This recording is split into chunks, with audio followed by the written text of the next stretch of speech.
It's time for another Dice Tower review with Zee Garcia.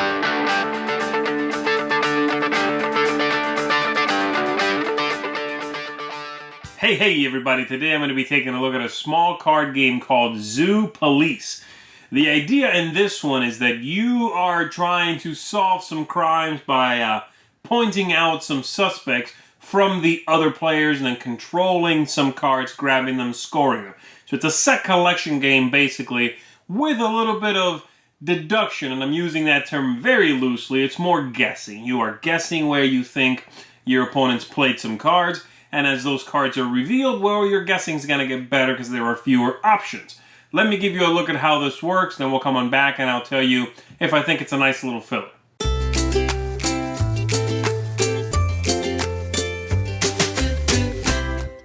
To set up the game, we're going to give each player their starting hand of characters, and everybody has the same characters, numbered 1 through 5 in their own color. So in this case, we're looking at a game with red, blue, and yellow over here.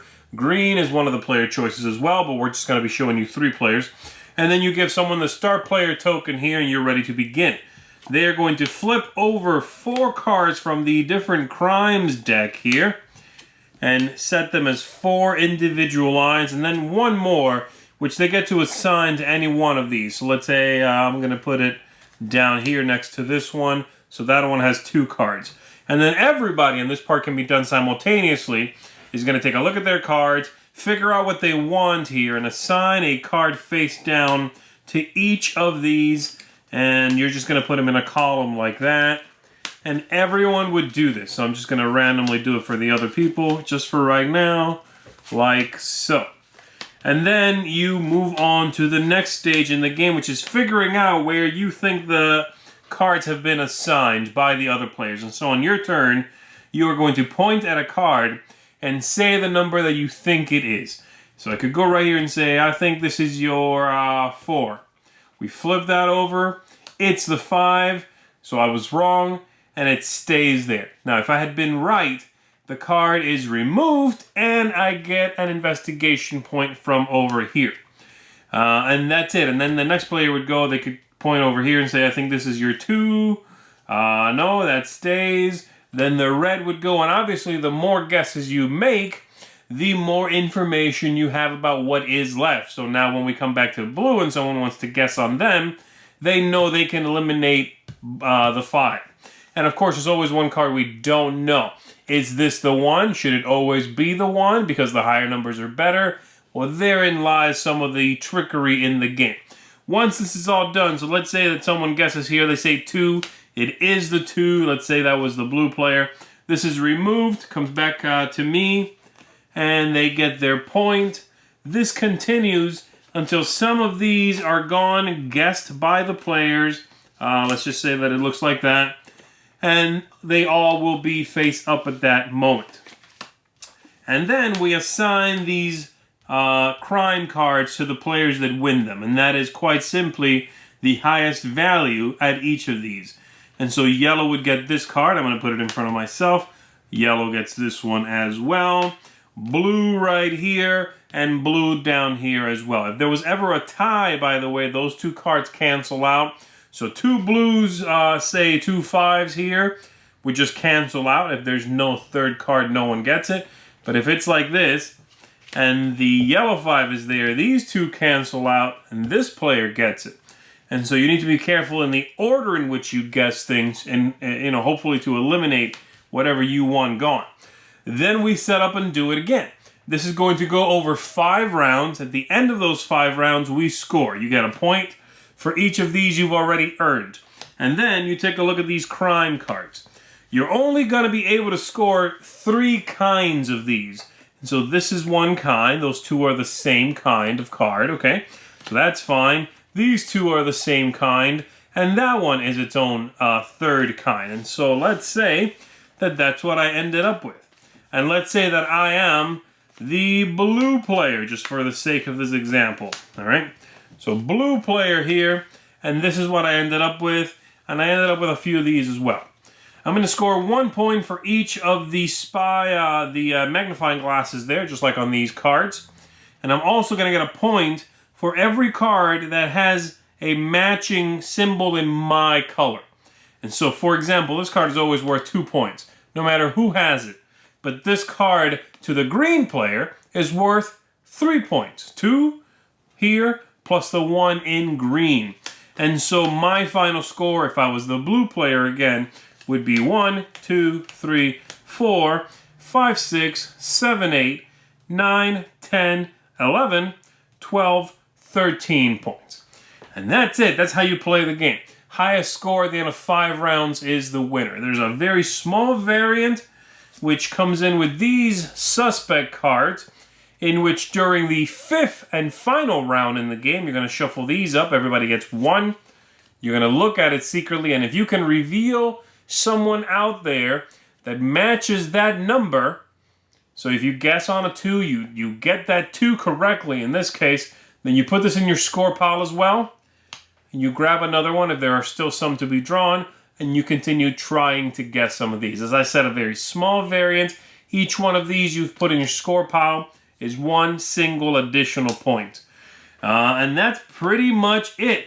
The only other rule in the game is that if by the end of the game, by the 5th round, you have acquired none of these cards, just some points from the deck over here for getting some right, as you are guessing, well then your score of these is multiplied by 4.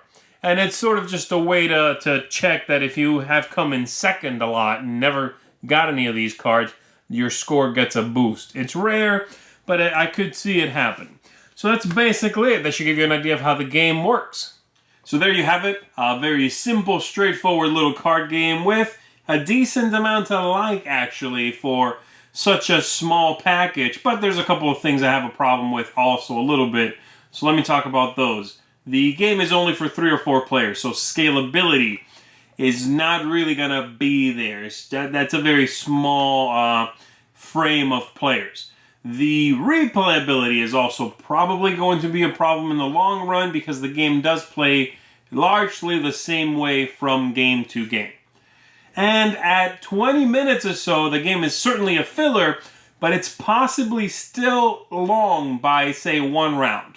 I feel if I played 4 rounds, that's about the right amount of repetition that I want in a single sitting of this. So again, it sounds silly to say that the game's overlong at 20 minutes, and that's not really what I mean. It's not overlong.